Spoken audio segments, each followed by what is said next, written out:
welcome to episode... I played a little game called Jerma's Big Adventure, based off of the hit mentally insane streamer Jerma985. Michelangelo, Leonardo, Da Vinci, they're all dead. I remain! When I saw it randomly recommended to me, I knew I would play it for at least half an hour just because it's Jerma, even if the game was bad. But I have to say, the game is actually very good for what it is. It can be beat in 10 to 15 minutes and is really simple, but it is free, so I would recommend that you go out and play it. Now I will genuinely review this game made to make references to a Twitch streamer. Rex, we are the Rex, celebrate another one of birthday bash. The presentation of the game is very simple, with the main comedic appeal being green screen Jermas as the characters, Mortal Kombat style. It has small stylish flares like the text, which looks well made enough to make me think they're a preset or stolen. Whatever the case may be, they look nice. A main praise I have is the extra effort that got put into the game.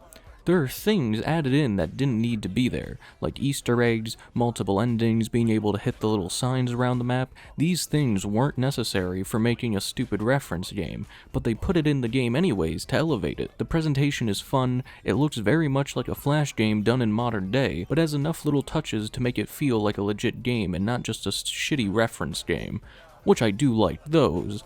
But I have to give credit when someone goes beyond what's needed. The giant enemy dinosaur. Like the presentation, simple but unique. I actually feel alive, like I have brain activity when I play it. I don't just zone out and drift into brain degradation. The game is very straightforward with what you need to manage as Jerma. You have 6 hit points, a joke meter, and funnies. The HP is obvious, but the joke meter is a nice way to implement the fact that Jerma is an actual comedian. Like, he makes an attempt to actually tell jokes on Twitch.com. I know, a very foreign concept. Anyways, the joke meter gets charged by hitting things, whether it be boxes or enemies. The more it's charged, the more you get healed when you tell jokes, and the more funnies you get. Funnies are just a point system that changes the outcome of the game. There isn't really a direct use for it, and you can't really buy anything.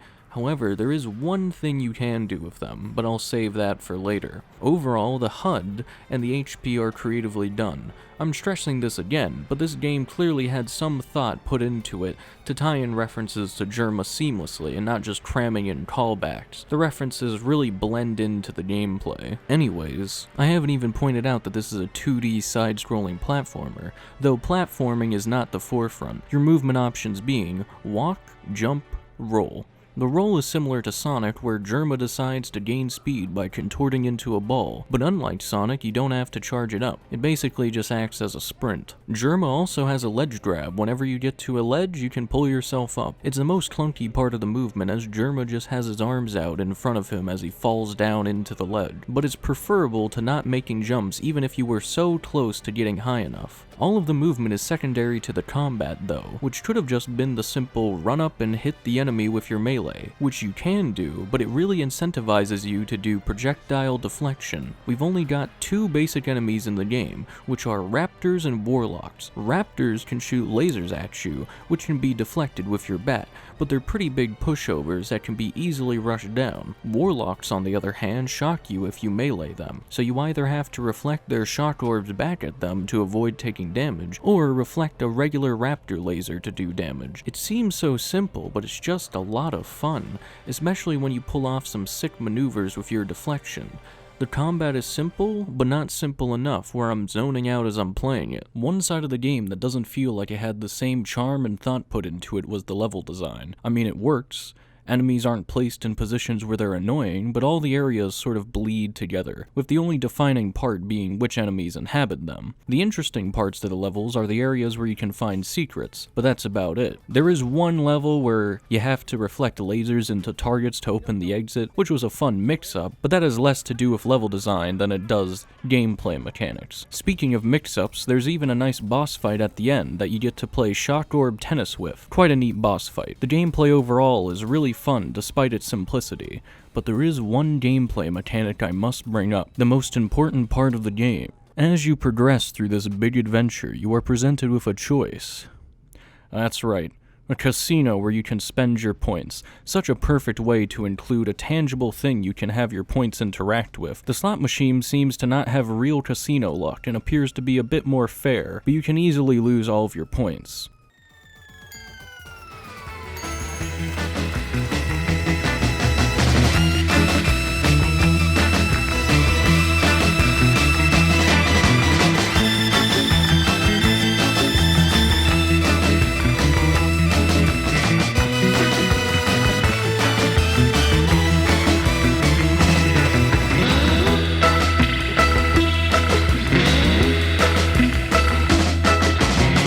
that does it for gameplay. Now on to the last part of the game. Like the 4th of July, 'cause baby you're a firework made of Joe and... Ow! The story in this game is truly mind-blowing. I urge you to click off the video if you haven't played through Jerma's Big Adventure, as I will be spoiling a reveal at the end of the game. Okay? So, in the end, it's revealed that the main antagonist was Jerma's great ×18 grandpa. I must say, I was positively shocked. I mean, wow. Truly a beautiful twist. What a bold and daring way to end a game. That's why I give Jerma's Big Adventure a 10 out of 10. What a beautifully executed story.